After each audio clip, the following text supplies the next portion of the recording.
ठीक है, इस वीडियो के अंदर हम डिफरेंट कंसेप्ट को एक साथ यूज करेंगे। सेट का कंसेप्ट भी यूज होगा, प्रोबेबिलिटी का भी यूज होगा, सैंपल स्पेस भी यूज होगा। प्रीवियस जितने कंसेप्ट डिस्कस किए उन सबको कंबाइन करके पढ़ेंगे प्रैक्टिस के लिए। ठीक है, माना एक सैंपल स्पेस है जिसमें 10 नंबर है, 1 2 3 4 5 6 7 8 9 10। अब मैंने आपको पहली कंडीशन ये दी है कि आपने एक सेट बनाना है जिसका नाम है ए, और सेट की कंडीशन ये है कि वैल्यू ग्रेटर देन 2 होनी चाहिए। अब ये देखें, 3 ऑड नंबर भी हो और ग्रेटर देन 2 भी हो, तो 3 आएगा।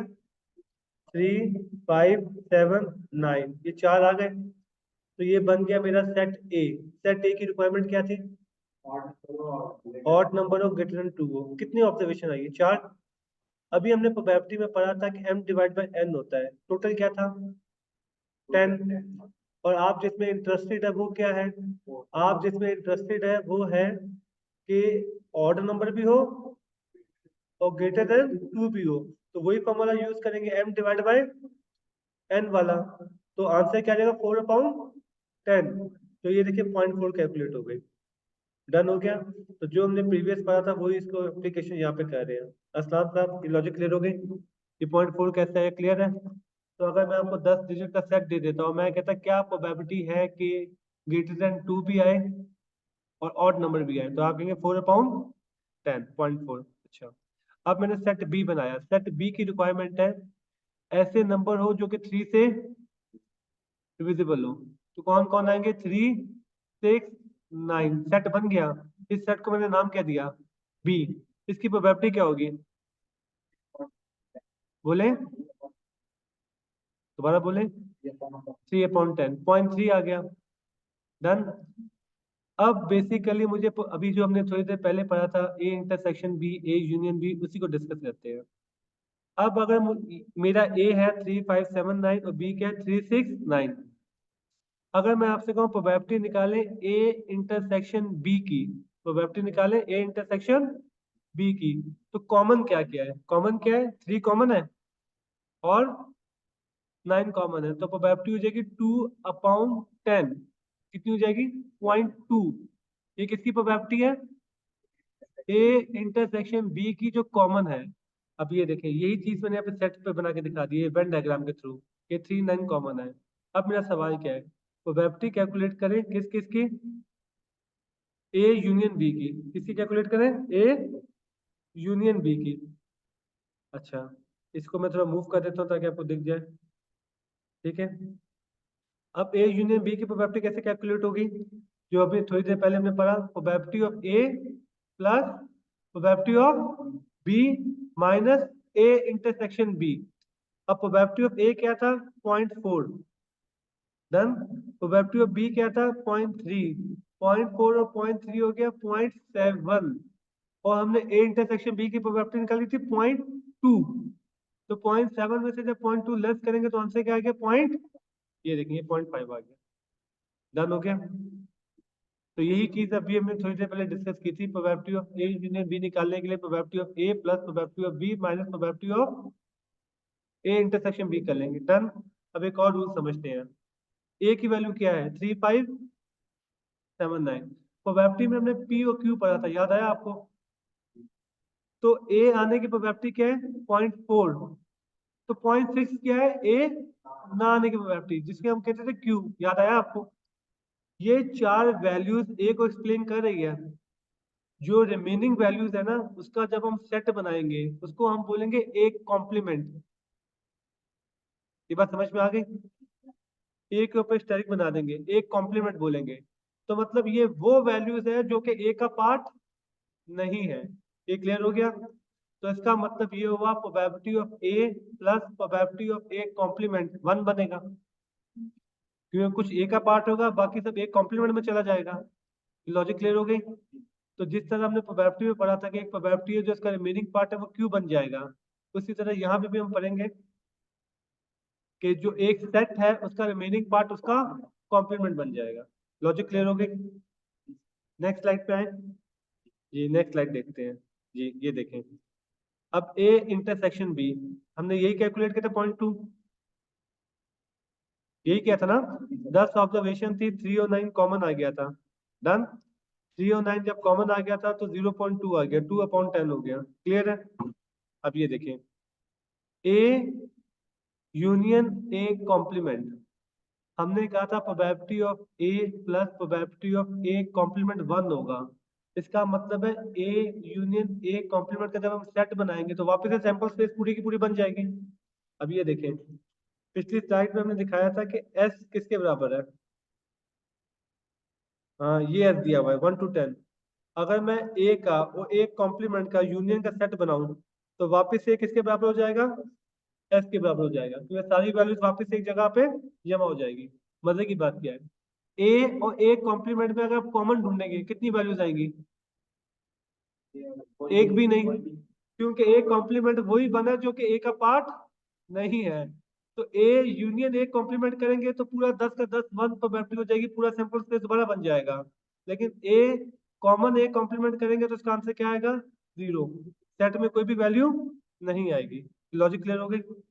अब इसी तरह आपने नोट किया होगा, ऊपर हमने बी भी बनाया था 3 6 9। तो बी कॉम्प्लीमेंट क्या होगा, 1 2 4 5 7 8 10। ये देखें, बी कॉम्प्लीमेंट बन गया 1 2 4 5 7 8 10। और इसकी प्रोबेबिलिटी क्या है, क्योंकि 7 आ गया है तो 7/10 0.7। ये ए कॉम्प्लीमेंट और बी कॉम्प्लीमेंट की लॉजिक समझ में आ गई। अब इसमें कुछ बेसिक रूल्स है, वो याद कर लेंगे तो आगे कैलकुलेशन करने में आसानी हो जाएगी। ठीक है? अब एक वर्ड यूज किया जाता है ज्वाइंट और डिसज्वाइंट। अब ये देखें, ए सेट में 1 3 5 7 9 और बी में है 2 4 6 8 10। क्या कुछ कॉमन है? नहीं है। इसका मतलब है ये क्या है, ज्वाइंट है डिसज्वाइंट है? वेन डायग्राम है। वेन डायग्राम के इसका मतलब इसमें कुछ भी कॉमन, तो अगर हम probability of A plus probability of B करेंगे तो उसमें से कॉमन में कुछ भी लेस नहीं होगा, क्योंकि कॉमन कुछ है ही नहीं।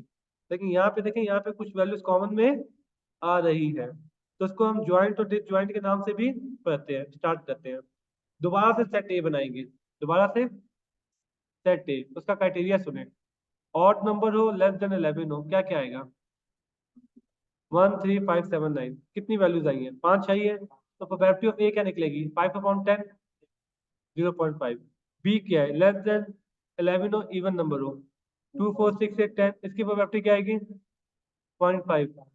अब देखें 2 4 6 8 10। अब मेरा सवाल सुने, प्रोबेब कॉमन निकालें, probability of A intersection B, तो कुछ कॉमन है नहीं, तो प्रोबेबिलिटी भी क्या आएगी, 0। ठीक है, इंटरनेट डीसी हो गया था, दोबारा से कनेक्ट किया है, यहीं से कंटिन्यू करते हैं। जी, तो हमने ये डिस्कस किया है कि पहले हमने एक सेट बनाया है लेस देन 11 का, ऑड नंबर का, जिसमें 1 3 5 7 9 आ गया है।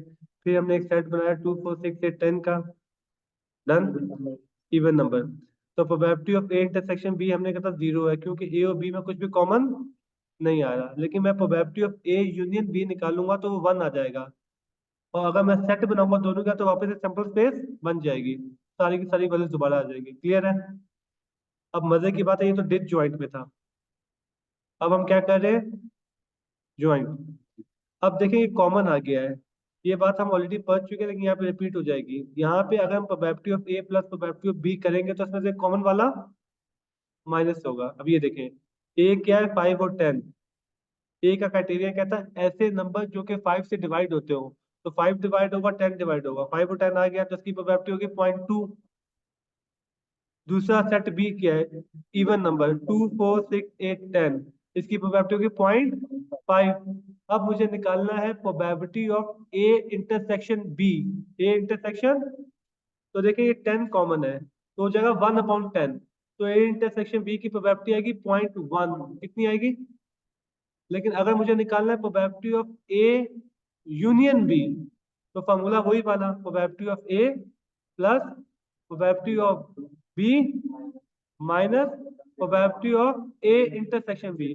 तो कहूंगा 0.2 प्लस 0.5 माइनस 0.1, 0.6 हो जाएगा। तो ये देखें, probability of A plus probability of B minus probability of A intersection B 0.6 हो गया। क्लियर हो गया? अच्छा, मजे की बात है, नॉर्मली पढ़ाया जाता है कि जब डिस ज्वाइंट हो तो ये फॉर्मूला यूज करें, probability of A plus probability of B. क्योंकि जाहिर बात है, जब कुछ कॉमन है ही नहीं तो आपको लेस करने की, लेकिन जब ज्वाइंट होगा तो आपको लेस करने की जरूरत पड़ेगी, तो आपको कॉमन लेस करना पड़ जाएगा। क्लियर हो गया?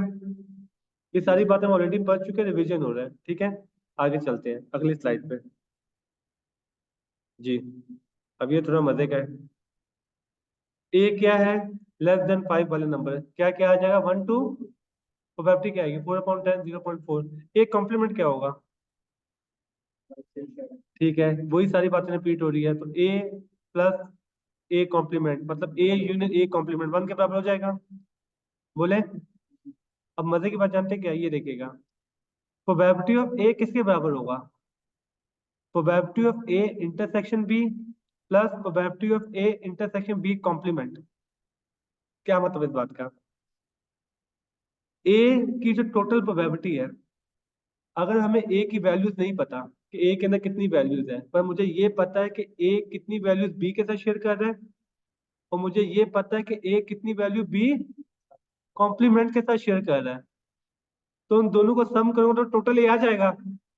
कॉमन सेंस की बात है। ये बात समझ में आ रही है कि बी कॉम्प्लीमेंट वो है जो कि बी नहीं है, बी का रिमेनिंग पार्ट है। तो ए ने जो बी के साथ शेयर किया, ए ने जो बी के साथ शेयर नहीं किया, उन दोनों को सम करेंगे तो टोटल आ जाएगा। मिसाल के तौर पे माने मुझे असलान की टोटल इनकम नहीं पता, लेकिन मैं आपको बताऊं, असलान ने 70,000 अपनी फैमिली के साथ शेयर नहीं किए और 30,000 अपनी फैमिली के साथ शेयर किए, तो आप समझ जाएंगे टोटल क्या होगा। 1 लाख। ये 70,000 शेयर नहीं किए, 30,000 शेयर किए, दोनों को ऐड करेंगे तो टोटल आ जाएगा ना। अच्छा, अब आप कहेंगे इतना कॉम्प्लिकेटेड क्यों किया गया है? अगर आपके पास सेट ए अवेलेबल है तब तो हम m डिवाइड बाई n करके प्रोबेबिलिटी निकाल लेंगे, कोई साइंस नहीं है। लेकिन ये तब दिया हुआ है जब आपका सेट ए अवेलेबल, आपके पास बस ये इंफॉर्मेशन दी हुई है कि ए इंटरसेक्शन बी इतना है और ए इंटरसेक्शन बी कॉम्प्लीमेंट इतना है। ये लॉजिक क्लियर हो गई? ठीक है, आगे बढ़ते हैं। आगे क्या दिया हुआ है इसने? अब ये देखें, ए था 5/10, तो ए की प्रोबेबिलिटी क्या होगी? 0.2। बी क्या था? लेस देन वाला 2 4 6 8 10, कितनी है? 5। तो बी की प्रोबेबिलिटी क्या हो गई? 0.5। अब देखिएगा, ए इंटरसेक्शन बी, ए और बी में क्या कॉमन है? 10, तो 0.1 हो गया। ए इंटरसेक्शन बी कॉम्प्लीमेंट, ठीक है। ए और बी कॉम्प्लीमेंट में क्या कॉमन है? वो भी 0.1 हो गया। तो 0.1 प्लस 0.1 कितना हो गया? 0.2। अगर आप ए की डायरेक्ट प्रोबेबिलिटी भी निकालें, 5 और 10 दो वैल्यूज है ना, तो 2/10 क्या हो जाएगा? 0.2। ये बात क्लियर हो गई? कैसे? सेट बी के साथ ये 10 शेयर कर रहे हैं और बी कॉम्प्लीमेंट के साथ क्या शेयर कर रहे हैं? 5। तो ए इंटरसेक्शन बी में आ गया 1/10, और ए इंटरसेक्शन बी कॉम्प्लीमेंट में भी आ गया 1/10, क्योंकि एक के साथ 10 शेयर कर रहा है, एक के साथ 5 शेयर कर रहा है। तो 1/10 प्लस 1/10 0.2 बन गया। लॉजिक क्लियर है? तो अगर आप डायरेक्ट भी कैलकुलेट करेंगे तो भी 0.2, इस तरीके से कैलकुलेट करेंगे तब भी 0.2। क्लियर हो गया? आगे मूव करें। ये तो आई थिंक प्रीवियस स्लाइड है, ये स्लाइड हम कर चुके हैं। अब यही सारे फॉर्मूलाज आगे दिए हुए हैं। ठीक है, ये सिर्फ ये डिस्कस कर लेते हैं, फिर आगे वैल्यूज आएंगी, वैल्यूज पर डिस्कस कर लेंगे और ज्यादा आसान हो जाएगा। ठीक है, अब फॉर्मूला क्या है कि आपका जो probability of A intersection B, sorry, probability of A complement intersection B complement है, ये किसके बराबर होगा? 1 minus probability of A union B. Logic समझे, जो ए का पार्ट नहीं है वो क्या बन गया? A complement. जो बी का पार्ट नहीं है वो क्या बन गया? B complement. हम ऑलरेडी पढ़ चुके हैं प्रोबेबिलिटी का सम 1 होता है। तो जब हमने ए यूनियन बी को सम कर लिया तो ए और बी दोनों मिल गए, तो उसकी जो प्रोबेबिलिटी आई होगी उसको 1 से लेस कर देंगे तो रिमेनिंग क्या आ जाएगी? तो रिमेनिंग क्या बचा? ए कॉम्प्लीमेंट और बी कॉम्प्लीमेंट। लॉजिक क्लियर हो गई? अब ये थोड़ा सा आपको तंग करेगा, इससे बेहतर है कि हम अगला टेबल देख लें, वो ज्यादा इजी रहेगा। स्टार्ट करते हैं। नेक्स्ट टेबल, डायबिटिक को मैं ए कहूंगा, नॉर्मल को मैं ए कॉम्प्लीमेंट कहूंगा। डन। मेल को मैं बी कहूंगा, फीमेल को मैं जी। ये नुरैन आपने आंसर देना है। पहला सवाल, एक सवाल मैं दो तरीकों से पूछूंगा। पहला सवाल ये है, डायबिटिक पेशेंट होने की क्या प्रोबेबिलिटी है? गलत। 23/125 डायबिटिक का टोटल। ठीक है, इसका दूसरा तरीका क्या पूछने का बताएं? प्रोबेबिलिटी ऑफ ए बताएं। यही हो गया ना, दूसरा तरीका यही हो गया। आगे सुनेगा। असलान साहब आप बताएं, मेल होने की प्रोबेबिलिटी क्या है? इसका दूसरा तरीका क्या पूछने का? प्रोबेबिलिटी ऑफ बी बताएं। आगे सुनेगा। एक आदमी हो जो कि डायबिटिक भी हो, मेल भी हो, इसकी प्रोबेबिलिटी क्या है? 15 डिवाइड बाय 125, सही आंसर है। इसका दूसरा तरीका क्या पूछने का? Probability of A intersection B. Probability of A intersection B. आगे सुने। एक बंदा सिलेक्ट करें, डायबिटिक होगा तब भी एक्सेप्टेबल है और मेल होगा तब भी एक्सेप्टेबल है। 23 डिवाइड बाय 125 आगे प्लस मेल।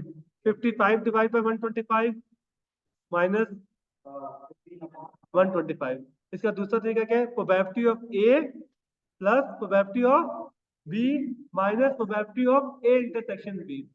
तो वो किसी भी तरीके से पूछ सकता है। अच्छा, मैं डायबिटिक नॉन डायबिटिक इसलिए कर रहा हूँ तो स्टेट्स पढ़ के बच्चों को रट्टा लग गया था ए बी का, वो भी रियल लाइफ में इंप्लीमेंट नहीं कर पा रहे होते हैं। उनको समझ नहीं आ रहा होता कि रियल लाइफ में कैसे इंप्लीमेंट करना है। अब मैं आपको सारे सवाल रियल लाइफ से रिलेटेड पूछता हूँ इसी डेटा के मुताबिक। अगर मैं रैंडमली एक बंदा सिलेक्ट कर लूँ, क्या चांसेस है कि वो नॉर्मल भी हो, फीमेल भी हो? इसको टेक्निकल टर्म में कैसे बोलेंगे? प्रोबेबिलिटी ऑफ, गलत। प्रोबेबिलिटी ऑफ इंटरसेक्शन, हाँ, probability of A complement intersection B complement. Done हो गया। क्या चांसेस है कि वो डायबिटिक हो और फीमेल हो? 8/125। ये किसके बराबर होगा? प्रोबेबिलिटी ऑफ ए। अभी देखिए यही सारी चीजें यहाँ पे लिखी हुई है, probability of A intersection B complement. तो यहाँ पे आपको कंफ्यूज करती है, ये जो आप मुझे बता रहे हैं ना, देखिए सब कुछ वही लिखा हुआ है, probability of A complement B complement. अब वहां पे तो समझना ज्यादा आसान है। फिर से एक सवाल। क्या चांसेस है कि वो मेल, क्या चांसेस है कि वो मेल भी हो, डायबिटिक भी हो? टेक्निकल में बोले तो प्रोबेबिलिटी ऑफ ए इंटरसेक्शन, यही लिखा हुआ है ए इंटरसेक्शन। आगे सुने। क्या चांसेस है कि वो डायबिटिक हो, फीमेल हो? कैसे टेक्निकल में क्या बोलेंगे? Probability of A intersection B complement. और ये क्या है? A complement intersection B, right. A intersection B. अच्छा, आगे सुनेगा मजे की बात। क्या चांसेस है कि वो मेल हो? तो प्रोबेबिलिटी ऑफ बी क्या होगा? ये देखें, वही दिया, प्रोबेबिलिटी ऑफ बी हो गया ना ये। तो आपने इस वैल्यू को इससे डिवाइड कर दिया, क्लियर हो गया। तो ये पूरा टेबल हमने डिस्कस कर लिया। इसी से मिलता जुलता ये टेबल है, ये भी सेम चीज है। इसकी प्रैक्टिस करें। सेम क्वेश्चन है। एक बॉय है, एक गर्ल है, लास्ट साइज है NO। बल्कि ये पे आप घर पे प्रैक्टिस कर लीजिए क्योंकि सेम चीज रिपीट हो रही है। वो दो दो में थे, तीन तीन में हो गया। चले कर लेते हैं, या इतना कुछ डिस्कस किया, ये भी डिस्कस कर लेते हैं। LMO, ये समझ गए आप? वो बेसिकली डायपर के साइज है। 2.5 किसी से कम वाला हो गया, 2.5 से 3 kg वाला, 3 years वाला हो गया, 3+ हो गया। डन जी। पहला सवाल। क्या प्रोबेबिलिटी है कि वो बॉय हो? प्रोबेबिलिटी ऑफ बी क्या है? 49/80 होगा।